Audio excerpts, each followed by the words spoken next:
see what the outcome will be. Yeah, I hope it's good news, but I don't think it will be. We'll see what he says. We'll see. Frank? Hi, Dr. Bell. Donna? Hey, Dr. Bell. Right. We met briefly after Frank's colonoscopy last week.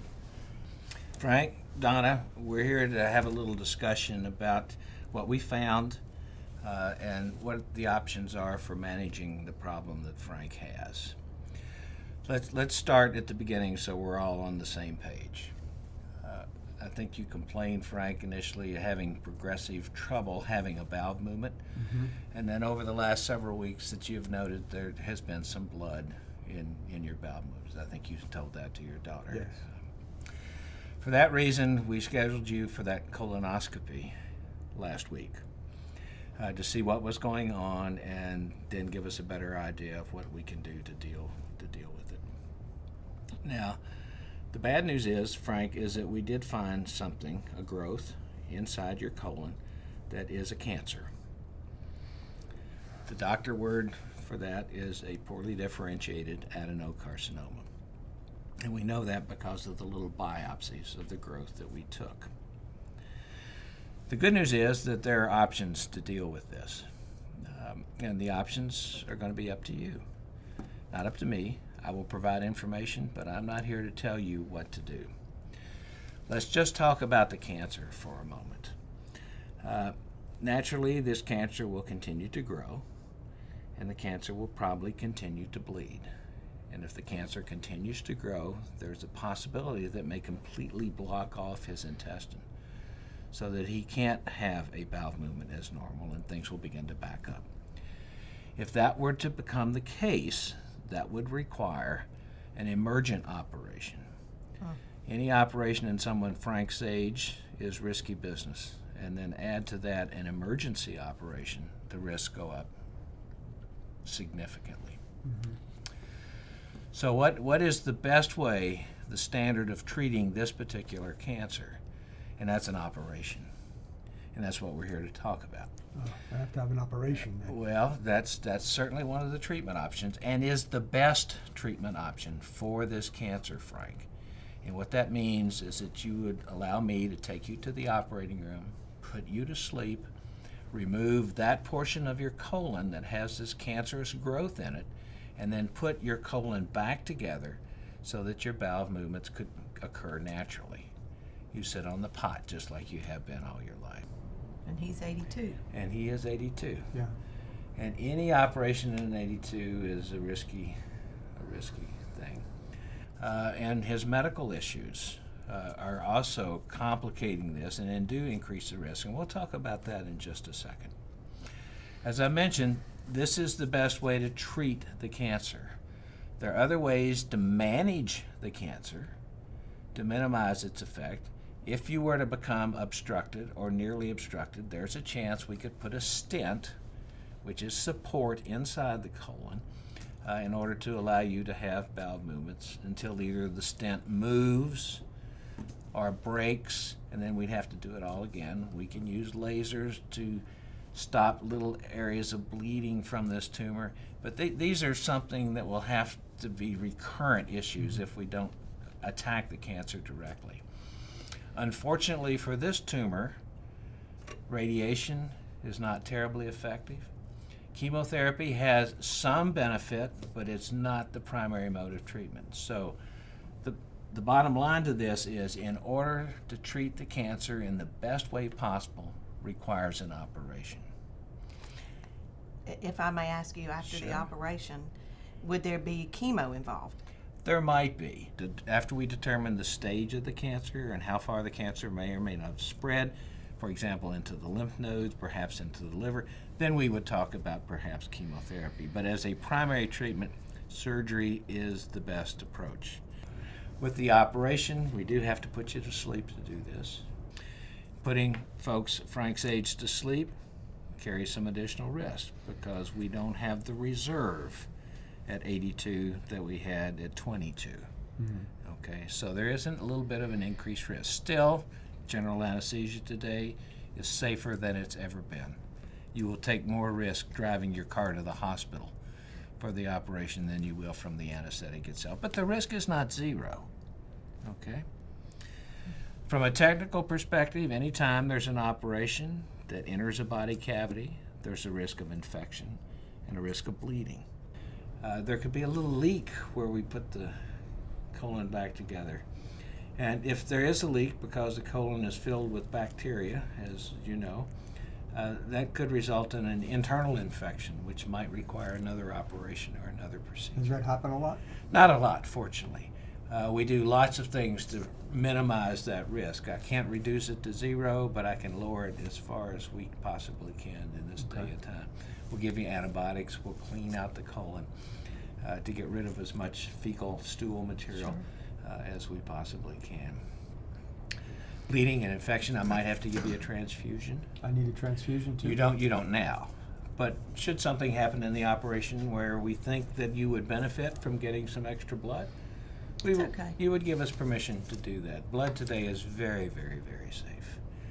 All the hype about HIV infection and hepatitis, the screening process today is so thorough and so complete that the risk is infinitesimally small that you would get a bloodborne disease from a transfusion. Those are the things that are unique about the operation. If you have questions, ask, interrupt. If I use a word you don't understand, please stop me and say, what are you talking about? Okay. Now let's talk about some of the softer issues, which may be some of the harder issues that have to do in managing this problem in a patient of your age, Frank. Okay? That is the best way to treat the cancer. What is the best way to treat Frank? And that's what we really need to discuss. He's 82 years of age. A general anesthetic in an 82-year-old has profound changes on their ability to think and how sharp they are and their coordination. So we have to take that in consideration. Those, fortunately, are only temporary things, but just the act of putting you to sleep carries some side effect and some risks to it. Wow. In Frank's case, he also has some heart disease. He has some marginal kidney function. And so those will add a bit to the risk of this operation. And those are the medical issues we have to deal with. So we're going to have to talk about some other issues that we talk about with everybody, but particularly folks of Frank's age. And that is, do you have a living will, Frank? He Yes. does. And you have identified someone to make decisions for you Yes, if Thomas. you're not capable of making the decisions. Yes. And you two have talked about what you want done, Yeah, we because talked. We have. as we the have. surrogate decision maker, it's not what you think is best, it's what Frank wants. Okay, there's two very different things. So I as long as understand. that's all clear, and the other family members ought to be in on this conversation as well, because we don't want to get into a situation where a brother or another sister, and you have different opinions about what to do. Everybody needs to be on the same page. The other conversation you and I will have is that let's suppose things go horribly, horribly wrong, and neither you nor I have total control over that. How aggressive do you want me to be, both during the operation and after the operation?